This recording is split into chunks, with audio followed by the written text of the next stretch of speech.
Assalamualaikum warahmatullahi wabarakatuh. Halo sahabat Kilas Edukasi, kembali lagi bersama kami dalam sajian informasi pendidikan terkini, hangat dan penuh makna. Hari ini dunia pendidikan kembali dibuat prihatin oleh sebuah video viral yang memperlihatkan tindakan tidak terpuji sejumlah siswa di salah satu sekolah SMA negeri di Jawa Barat terhadap seorang guru perempuan mereka. Dalam video berdurasi sekitar 31 detik tersebut terlihat beberapa siswa melakukan gestur tidak sopan, bahkan ada yang mengacungkan jari tengah dan menjulurkan lidah ke arah gurunya sambil tertawa. Peristiwa ini terjadi setelah kegiatan belajar mengajar dan melibatkan sekitar 9 siswa kelas 11. Kasus ini pun langsung menjadi perhatian publik dan pemerintah Provinsi Jawa Barat. Sahabat edukasi, sekolah adalah tempat menuntut ilmu, bukan tempat kehilangan adab. Karena sejatinya pendidikan bukan hanya soal nilai rapor, bukan hanya tentang ranking, bukan pula sekadar lulus ujian. Pendidikan adalah tentang membentuk manusia yang berilmu sekaligus berakhlak. Guru adalah sosok yang mengajarkan kita membaca, menulis, berpikir, dan memahami kehidupan. Ketika seorang guru justru menjadi sasaran ejekan dan perundungan oleh muridnya sendiri, maka yang sedang runtuh bukan hanya wibawa seorang guru, tetapi juga pondasi moral pendidikan itu sendiri.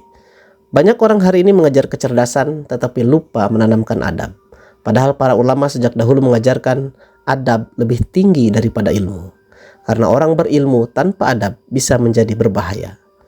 Gubernur Jawa Barat, Deddy Mulyadi, turut memberikan respon tegas atas kejadian ini. Beliau menyatakan keprihatinannya yang mendalam dan menilai bahwa hukuman skorsing bukanlah solusi terbaik. Menurut beliau, para siswa sebaiknya diberikan sanksi sosial yang bersifat mendidik, seperti membersihkan toilet, menyapu halaman setiap hari, dan kerja sosial lainnya agar mereka belajar tentang tanggung jawab, rasa hormat, dan empati. Ini adalah bentuk hukuman yang bukan sekedar membuat jera, tetapi juga membentuk karakter. Karena tujuan pendidikan bukan menghancurkan masa depan anak, melainkan memperbaiki jalan hidupnya. Namun kita juga harus jujur mengatakan kasus seperti ini tidak berdiri sendiri. Ada persoalan yang lebih besar, lemahnya perlindungan terhadap guru. Hari ini banyak guru merasa serba salah, menegur siswa takut dilaporkan, mendisiplinkan murid takut diviralkan. Bahkan ketika menjadi korban pelecehan atau perundungan, seringkali guru justru memilih diam. Indonesia hingga hari ini masih membutuhkan penguatan nyata terhadap perlindungan hukum bagi guru, agar guru bisa menjalankan tugas mendidik tanpa rasa takut. Guru bukan hanya pekerja biasa, guru adalah penjaga masa depan bangsa. Jika guru kehilangan wibawa, maka sekolah kehilangan arah.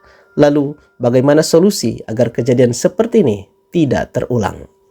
Pertama, pendidikan karakter harus diperkuat, bukan hanya sebagai slogan, tetapi sebagai budaya sekolah. Kedua, orang tua harus kembali menjadi madrasah pertama dalam menanamkan sopan santun dan rasa hormat. Ketiga, sekolah harus berani menegakkan disiplin secara adil dan konsisten. Keempat, pemerintah perlu mempercepat regulasi perlindungan guru agar pendidik memiliki kepastian hukum dalam menjalankan tugasnya. Dan yang paling penting, kita semua harus kembali mengingat bahwa guru bukan untuk ditakuti, tetapi untuk dihormati. Karena sehebat apapun seseorang di masa depan, pasti ada guru yang pernah mengajarinya dari nol. Sahabat Kilas Edukasi, peristiwa di SMAN 1 Purwakarta ini harus menjadi alarm keras bagi kita semua. Jangan sampai sekolah hanya melahirkan anak-anak pintar, tetapi kehilangan rasa hormat. Karena bangsa besar bukan dibangun oleh orang-orang yang hanya cerdas, tetapi oleh mereka yang beradab. Mari kita jaga marwah pendidikan, mari kita hormati guru, mari kita kembalikan adab sebagai fondasi utama sekolah. Saya percaya ketika adab ditegakkan, maka ilmu akan membawa keberkahan. Kami pamit undur diri. Assalamualaikum warahmatullahi wabarakatuh.